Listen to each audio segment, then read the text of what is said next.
Kementerian Agama Republik Indonesia mengeluarkan panduan penyembelihan hewan kurban di Hari Raya Idul Adha 2020 atau 1441 Hijriah.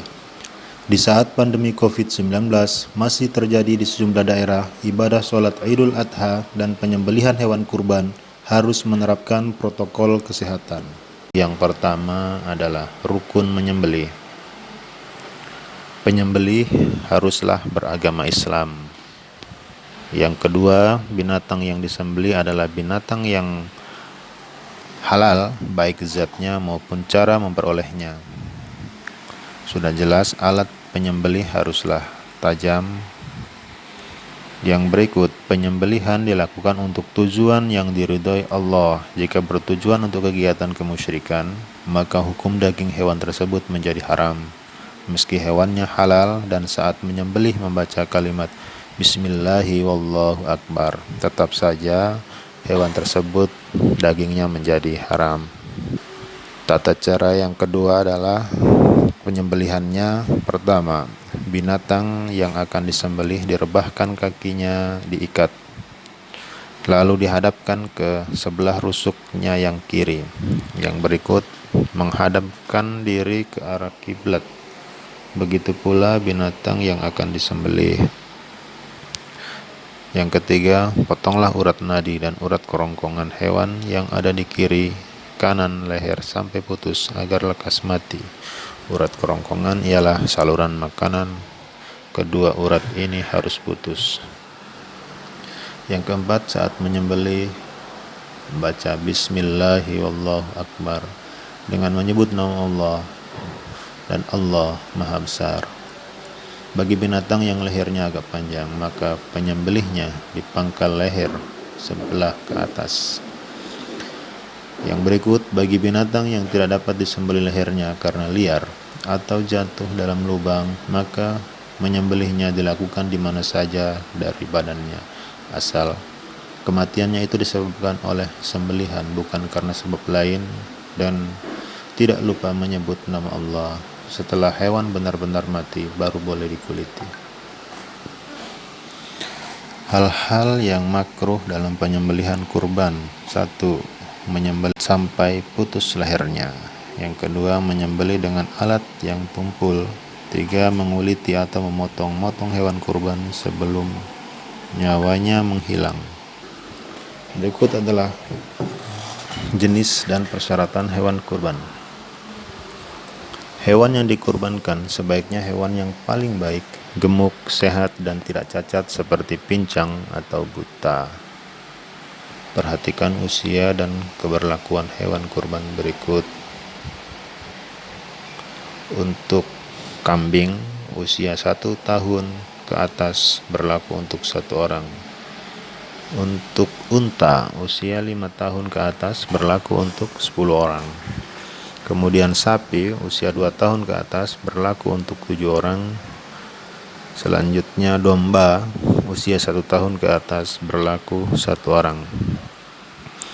Jika hewan yang sudah diniatkan untuk dikurbankan mengalami kecelakaan sehingga hewan itu cacat, maka hewan tersebut boleh dipakai berkurban. Selanjutnya adalah waktu penyembelihan hewan kurban.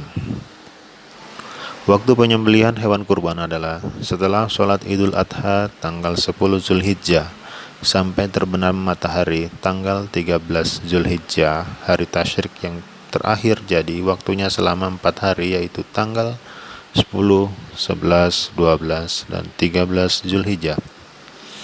Orang yang menyembelih hewan sebelum sholat Idul Adha, maka sembelihannya dinilai sebagai sedekah biasa, bukan sebagai kurban. Untuk itu, orang tersebut hendaknya mengulangi menyembelih hewan setelah sholat Idul Adha.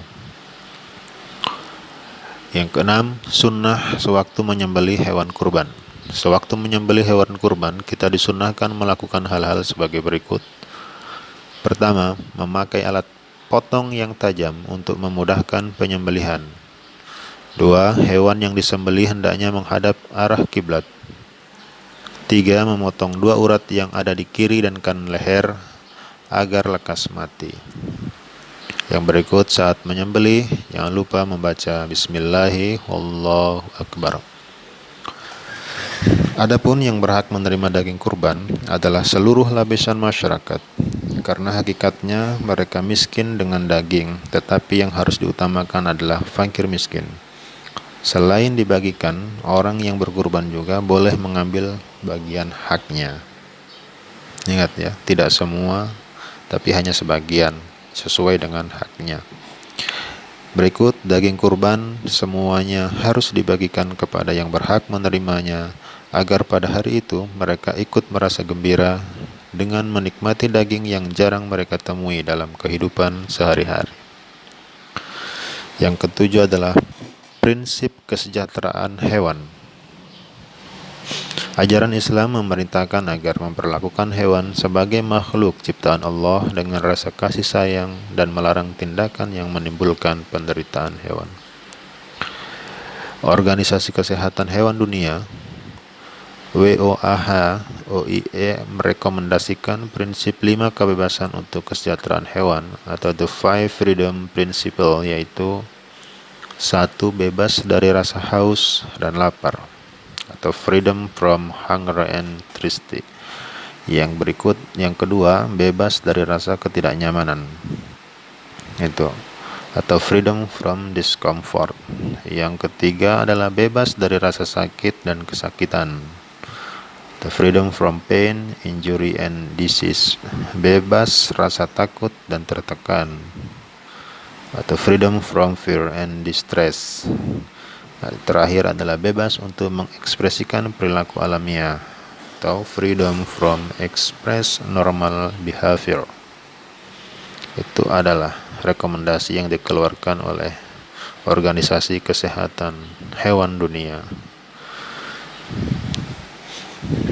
Yang terakhir dari SE Sekjen Kemenak RI ini adalah tentang pelaksanaan pemotongan hewan kurban.